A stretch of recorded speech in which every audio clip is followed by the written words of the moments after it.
Oh yeah, sexy biscuits. Nice.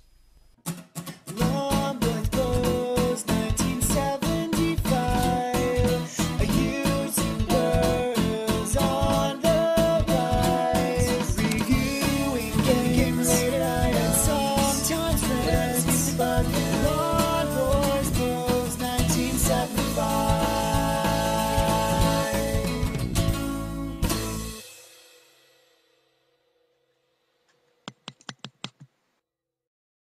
Hey YouTube, Lumboys Post, 1975. I honestly don't know why my voice cracked then. It's Wednesday, which means it's time for a vlog. Just got back from work, enjoying a Foster's. I did make myself breakfast. My voice went again. Did make myself breakfast today. Those of you who follow me on Facebook will see all kinds of the crazy and or awesome, you know, things I make myself for breakfast. But since I'm off work for a few days, I had myself a Mackie D's. I had a double bacon egg McMuffin. Not the greatest thing in the world, but you know, kind of a treat when you're off work for a few days. Kind of your parting gift to, you know, having to stick it, you know, put it to the man, or no, sorry, work for the man, I say. And also I'm collecting the Shaun the Sheep figures. You know, obviously that Aardman movie doing the rounds at the moment, and they're all breakfast themed. Last week's was the is that going to show up? Can I move the light? I don't know. It's an egg cup. It's Shaun pushing a wheelbarrow. And it was a lunchbox last week, but I gave that to my brother's kid. This week's... Oh no! Oh, I killed my sheep! This week's is... I don't know what characters this is, or they're all characters from the movie. It's a cereal bowl. Now you're probably saying that's a bit small. They're aimed at kids, but they look good on my game shelf. Although I think it kind of... If you cover his face and his ass... It looks like a brain, but there you go.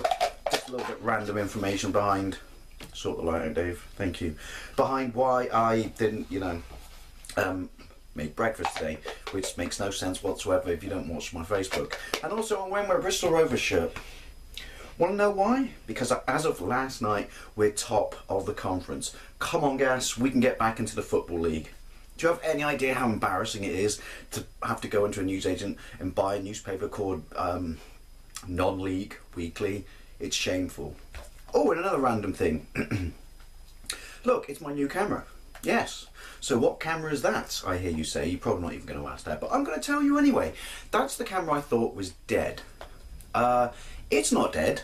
Something else, well, isn't dead, but it's having a weird kind of thing. Oh, by the way, there is a question up there. We will get to that in a moment. What are your 5 favourite kid shows from back in the day? Anyway, I'll get to why we're going to talk about that. Yeah, I noticed that some of the other things I plug into my USB sockets on my laptop, because that's what I used to charge, or used to charge that camera, were kind of being a little bit finicky. The lights would come on all the products, but they clearly weren't charging. So I looked at the camera again and thought, So I plugged it into my Wii, because I was playing a Wii game, and the charge light came on. So it's not actually dead. What's more worrying is apparently... Well, they're not dead because they recognise the products, but apparently there's no power coming from my USB sockets, so I can't use them to charge shit up. So that's why I thought the camera was dead, but it's not dead. So now I have a backup camera that's nowhere near as good as that camera, and wasted my money.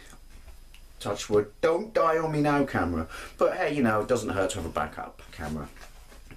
Anyway, it worked last night, excuse me, self-medication. At work last night, it sounds terrible, one of the few people I like or get along with, because his taste is exactly the same as mine, and we basically spend all night just quoting all the Canadian episodes of South Park. Why the Canadian ones? They're just the ones we find funniest, especially when it's got Terrence and Philip in it. But we had a talk, because, you know, he's only a few years younger than me there, about all the TV shows we loved as kids. So that's where this question is coming from, which is top 5 TV shows you loved back in the day or as a kid. I've made notes on the back of a gift card, on the back of a Coors Light box top, but yeah, in no particular order. The only reason I make notes is I want to be able to run through them, and yeah, it was just really fun to talk to this guy last night and reminisce about these shows, and all of them apart from one are British, and I thought it'd be an interesting question to ask, kind of in the same vein as my, you know, my favourite crisps question the other week, but based upon where you grew up in the world and based upon how old you are, you know, and I guess based upon what your parents would let you watch also, it could be quite interesting to hear what people's, 5 favourite kids' TV shows were. Couple of stipulations. You can't pick any Saturday morning TV shows like, Going Live or, Saturday Superstore, stuff like that. It's got to be specific themed shows. Can be animated, can be, real life, real time, stuff like Rent a Ghost, which is a kids' TV show that's not a cartoon but is very much in that sort of comedic frame. Anyway, waffling. Yeah, so the first one I want to go with is, I might put pictures in, I don't know. I will put links to an episode of every one of these in the doohickey down below. So also, if you want to link in the comment section the ones that you like, be a good way to spread some of our interests and loves, differences around, the community and around the world.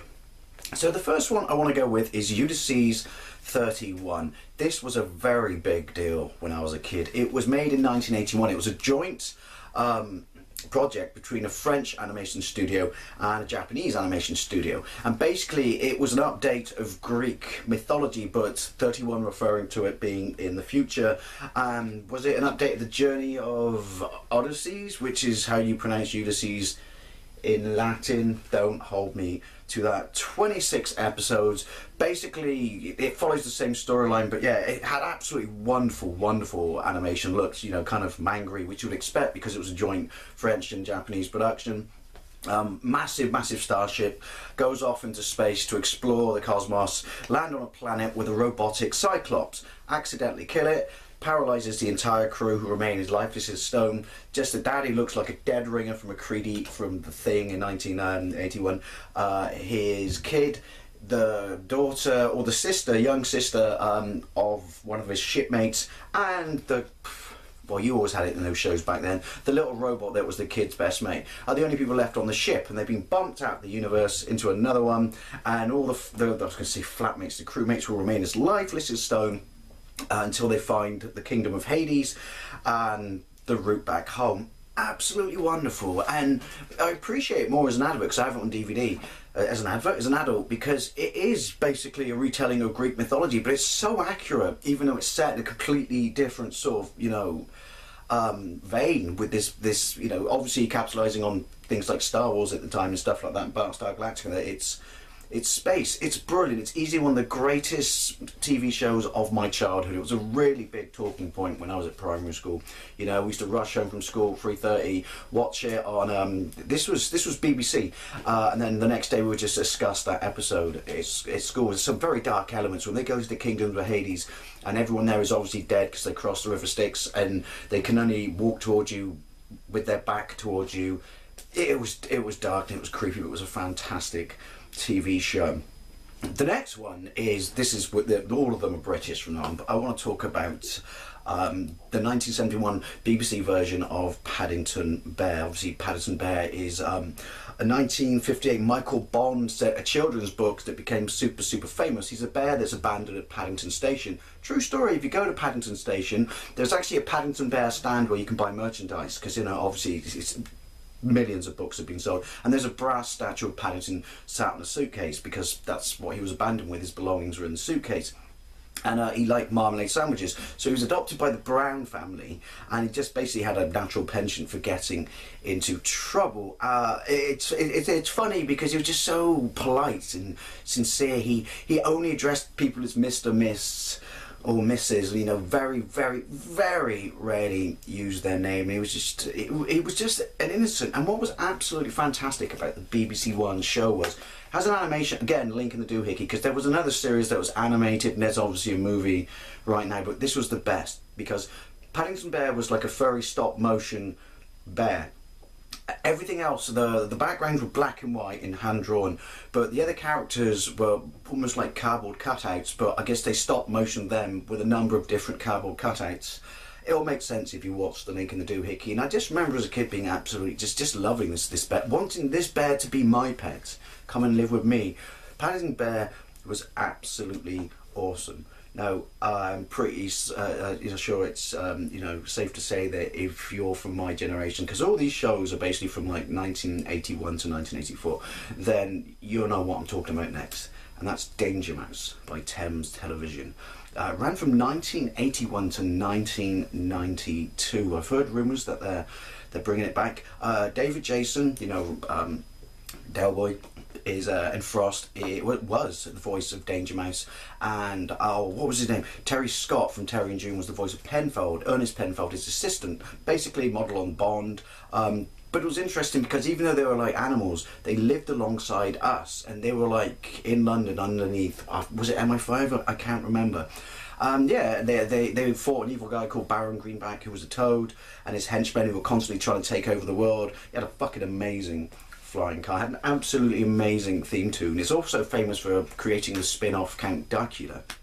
And it was so witty, so funny. You watch it now as an adult and you get so many jokes you didn't get back in the day as a kid, but I just can't explain it, you know. It was basically Bond as a mouse in our world, but his, you know, enemies were only animals, even though it affected possibly all of humanity. They went to space, they went to the States, they just go and check out Danger Mouse. Absolutely fantastic. Couple of games on the Spectrum and the Amstrad, I believe. I've got a gameplay video unlisted. If you want to see it, let me know. Now the next one is one of my absolute favourites, and it's weird because I think I could be wrong. There's only like 6 or 12 episodes, but as a kid I used to watch it when I came home from playgroup.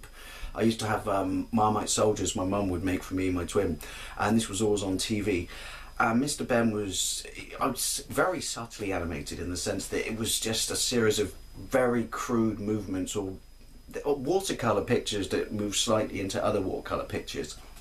And basically he was a bloke in a top hat bowler and a suit, and he would go to his local fancy dress store, and then it would go as if by magic the shopkeeper appeared, and the shopkeeper would just appear behind him, suggesting that there was something special or magic about this store, and you would see all the costumes.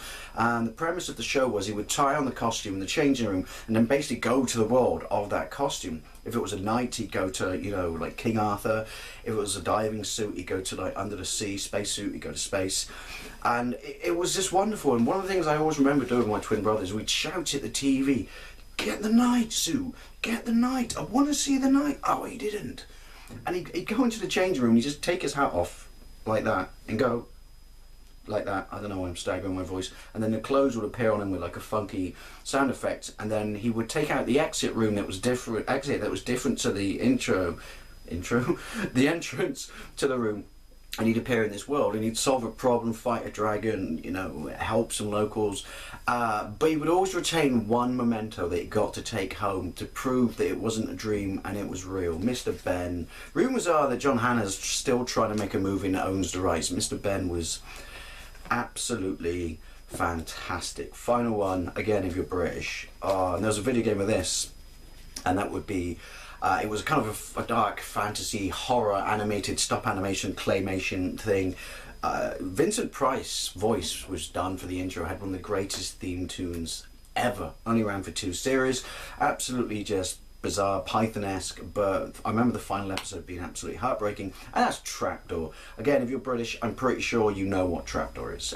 Burke was a servant to the thing upstairs, and he lived in the bowels of the castle or the kitchen, and there was a trapdoor in the middle, and he basically, you'd never see the thing upstairs, he'd just shout down and go, "Burke, make me this." And Boney was just a skull or possessed skull in the background who would talk to him, and then he had this weird little running around pet thing called Girats.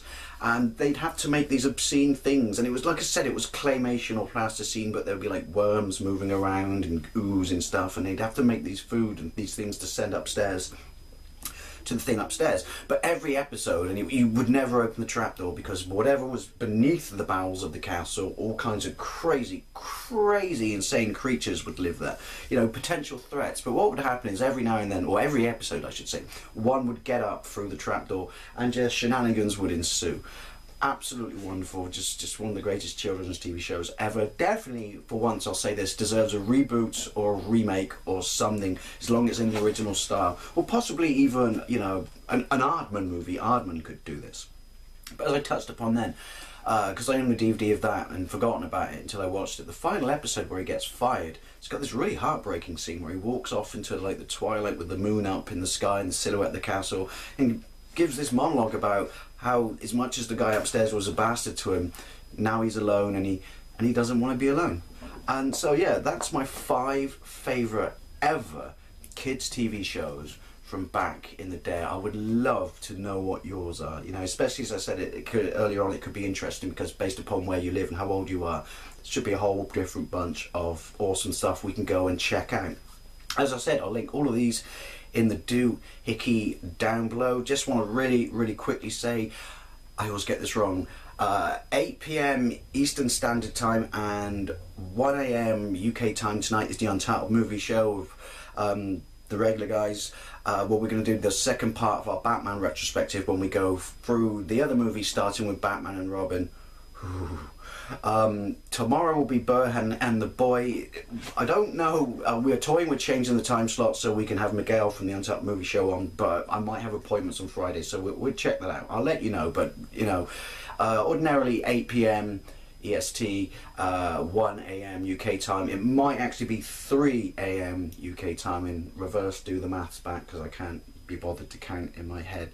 And obviously Friday night is Slamcast. So what are your favourite ever, you know, all-time kids TV shows from your childhood or back in the day? And please join us on those casts. And if you have any questions for any of the casts, by all means leave them in the doohickey down below, not the doohickey, the comment section down below, or send them to me on Facebook. Anyway, thank you very much for watching, and I'll see you later.